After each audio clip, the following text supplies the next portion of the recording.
Mesdames, Messieurs, bonjour, bonsoir, suivant l'heure à laquelle vous allez nous suivre. Voilà, nous sommes aujourd'hui le 14 avril 2025. Nous sommes très heureux de savoir que vous êtes très nombreux en train de nous suivre dans vos petits écrans, vos téléphones, smartphones et autres. Et là, nous, aujourd'hui, on va essayer de discuter avec vous d'un sujet capital pour la survie de notre nation.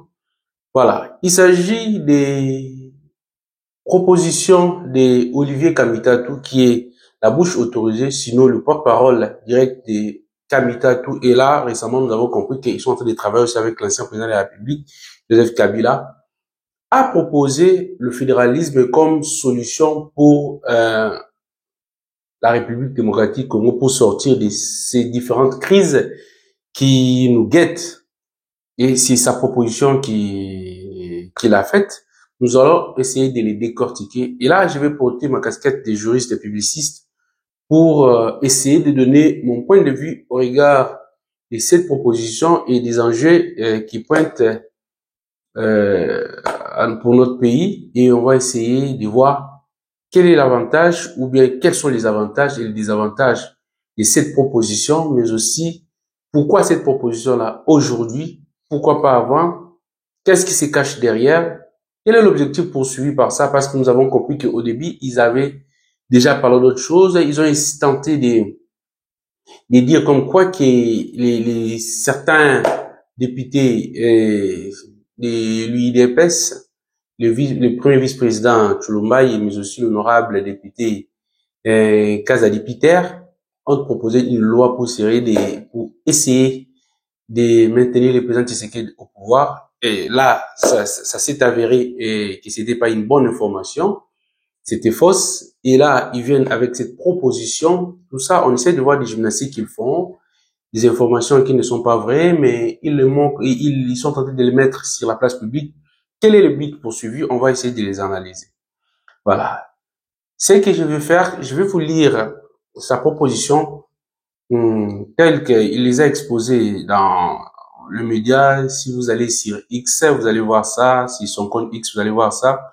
Et mais aussi, si vous regardez, il y a aussi une revue de presse, Breaking News, l'actualité.cd. Il a parlé de ça et on va lire ça et puis on va commenter, on va donner notre point de vue. Le directeur des cabinets de l'opposant Moïse Katumbi a détaillé dans une tribune publiée vendredi sa proposition pour la création d'une république fédérale du Congo. Ancien président du Parlement des transitions, c'est déjà une faute, il n'était pas président du Parlement des transitions, mais président de l'Assemblée nationale et acteur clé dans l'élaboration de la Constitution actuelle. Olivier Kamitatou a souligné que la structure de gouvernance centralisée de la République démocratique du Congo n'a pas permis de répondre aux défis auxquels le pays est confronté, notamment la gestion des ressources naturelles, la pauvreté et les conflits armés. Dans sa proposition, Kamitatou plaide pour un système fédéral structuré autour de 5 grandes régions. Il a cité des régions que je vous épargne pour gagner du temps. Mais il estime que ces redécoupages inspirés des anciennes provinces coloniales et post-indépendance pourraient offrir une gouvernance plus proche des citoyens, réduire les inégalités et mieux gérer les diversités culturelles du pays. L'objectif principal de cette réforme serait de répondre aux besoins spécifiques de chaque région. Kamitatou met en avant la nécessité de valoriser les atouts économiques de chaque région, comme le Katanga, riche en minéraux oriental, carrefour commercial stratégique, le Congo, avec son potentiel portuaire, l'Équateur à forte vocation agricole, et le Kassai est reconnu pour sa richesse en diamants et ses potentialités agricoles. Les leaders politiques soulignent également l'importance de renforcer la gestion locale des richesses naturelles.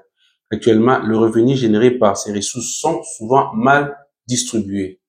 Voilà, c'est ce que Kamitatou propose aussi, que le système fédéral soit accompagné des réformes institutionnelles avec des mécanismes de solidarité nationale et des contrôles citoyens renforcés.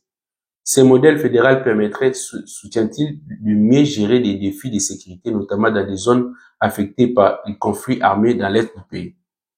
Enfin, Kamitatou souligne que cette proposition de fédéralisme ne serait pas une rupture avec l'unité nationale, mais plutôt un moyen de consolider cette unité à travers la valorisation des identités régionales dans un cadre commun.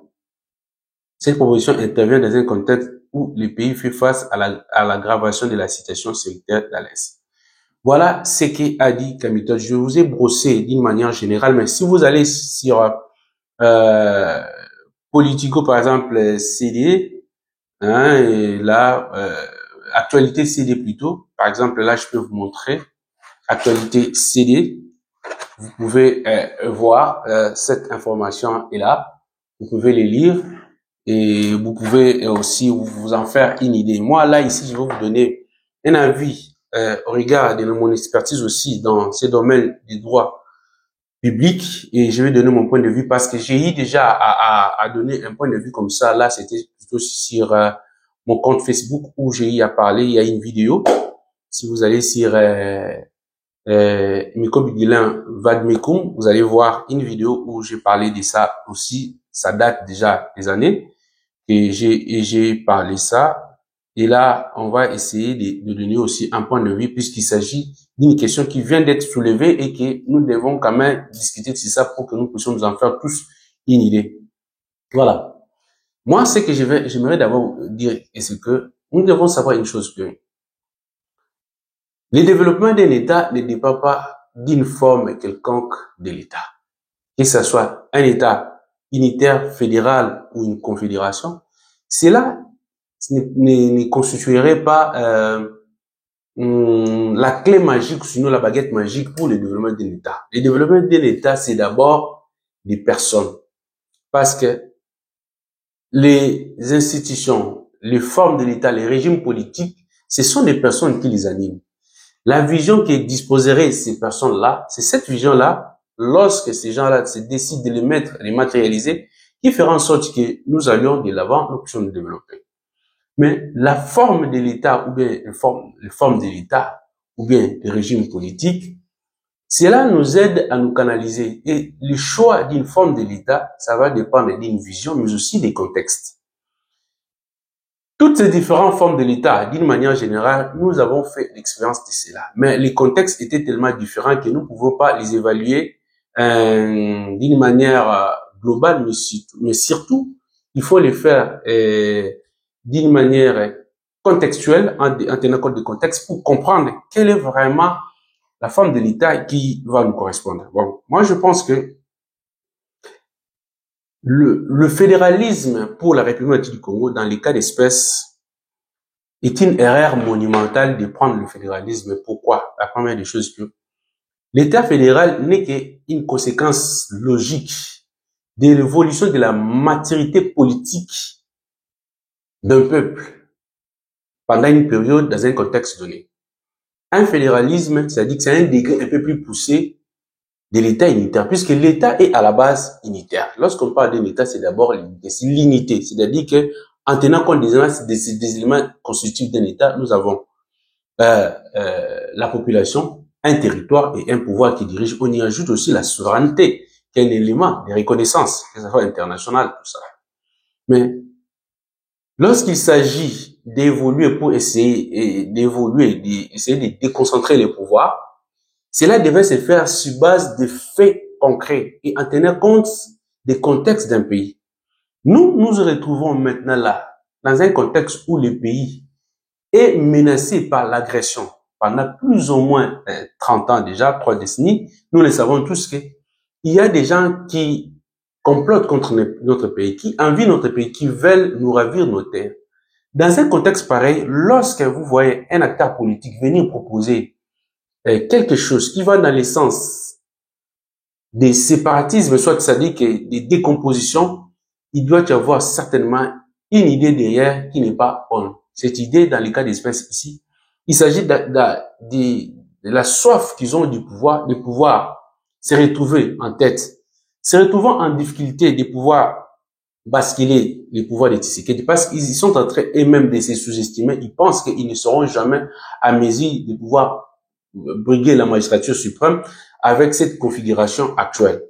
Puisque là, ils sont en train de proposer le fédéralisme. Or, le fédéralisme, pour que cela devienne effectif, même si on acceptait cette hypothèse-là, donc nous allons revenir dans l'obligation de changer carrément la Constitution. Parce que là, ça va toucher le fameux article 120 qui parle de la forme républicaine de l'État. C'est-à-dire que la forme de l'État est bien scellé dans notre constitution, c'est qu'on ne peut pas modifier cette forme de l'État dans le cas d'espèce. C'est-à-dire que ça entre dans le cas des articles verrouillés, intangibles, qu'on ne peut pas toucher. Alors que ce sont des mêmes personnes qui ont accusé Tshisekedi lorsque Tshisekedi avait décidé de mettre en place une commission. D'ailleurs, c'était juste une commission pluridisciplinaire pour réfléchir de ce que notre constitution pose problème, qu'est-ce que nous pouvons produire comme constitution qui soit adaptée à nos réalités.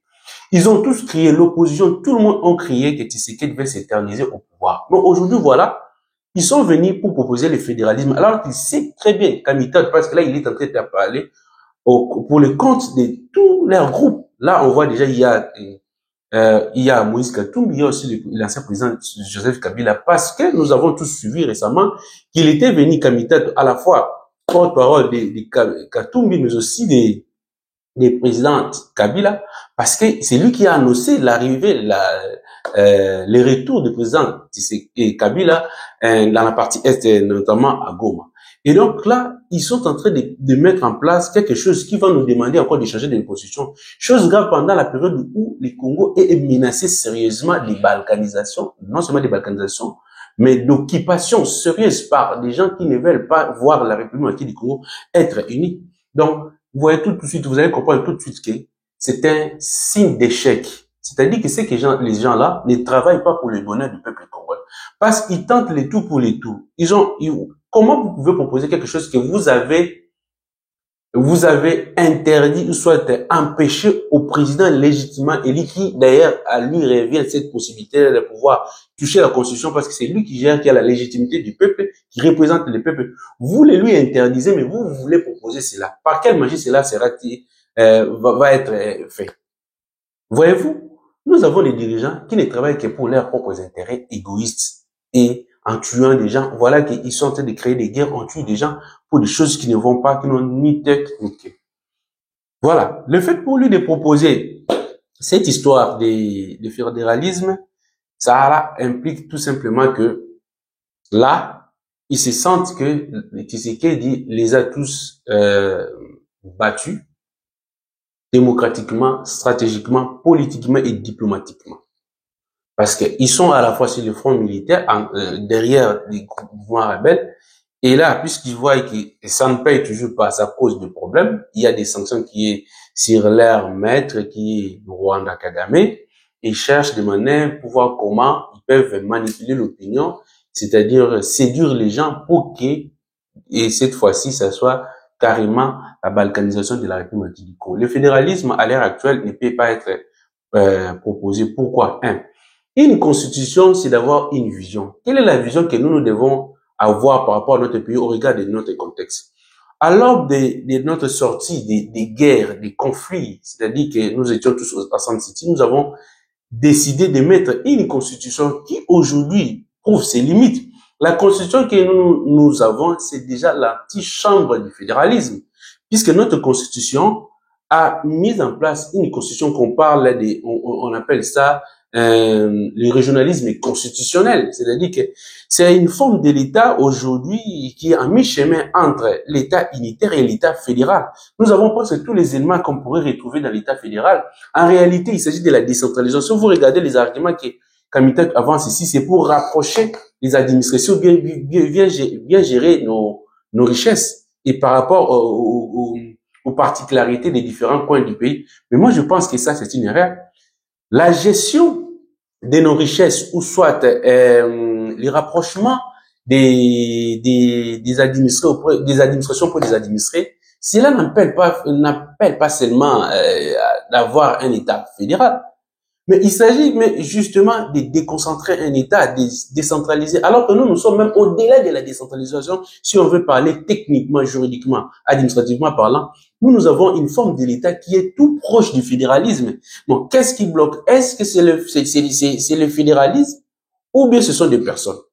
Moi, je ne pense même pas, c'est une évidence que le problème pour le Congo, c'est sa classe politique.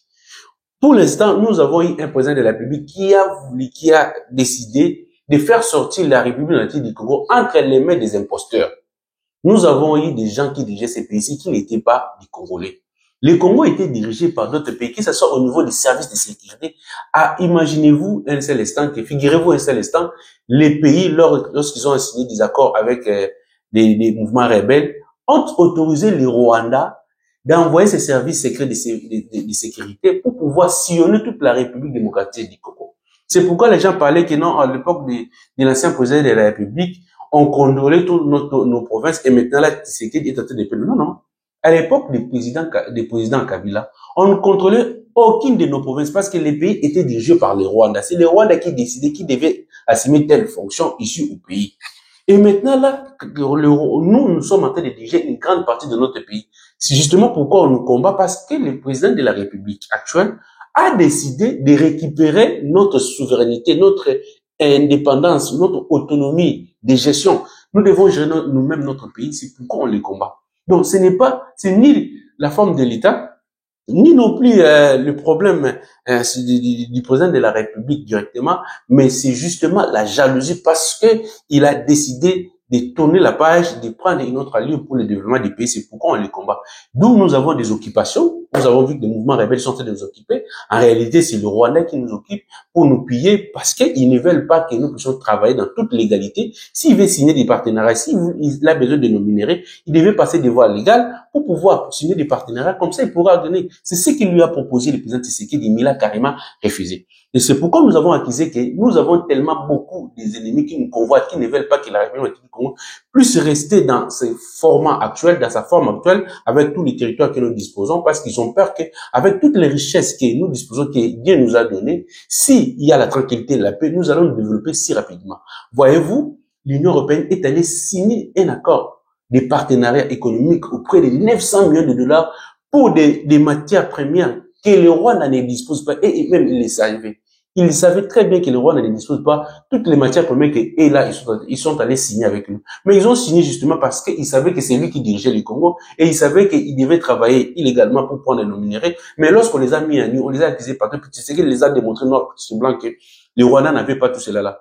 Non, ils étaient obligés. L'arrivée de Trump nous a sauvés parce que Trump était le premier à sanctionner le Rwanda, à sanctionner tous ces dirigeants rebelles. Et voilà, c'est pourquoi des choses ont changé comme ça. Et subitement, nous avons vu que le Conseil de sécurité des Nations Unies était obligé aussi de sanctionner et ils ont voté une résolution 2073 à l'unanimité. Donc, personne ne peut se dire qu'il ignore que c'est le Rwanda qui nous agresse. Donc, la proposition de Olivier Kamita, c'est juste un ballon d'essai qui sont en train d'essayer pour voir qu'est-ce qu'ils peuvent faire. Parce qu'ils ont tenté plusieurs fronts, ils ont échoué diplomatiques, même militaires, ils sont en difficulté, ils sont en débat. Donc, vous avez tous suivi que nos voisins ont entré, même dans les endroits où ils ont occupé, ils sont en surnombre. C'est pourquoi ils cherchent à tout prix renforcer, c'est-à-dire que s'il y a des difficultés, ils renforcent. Si on essaie de nous organiser, je essaie de le dire, nous allons récupérer, et je suis sûr et certain, on va récupérer toutes les parties occupées par les mouvements rebelles, nous allons les contrôler et ça sera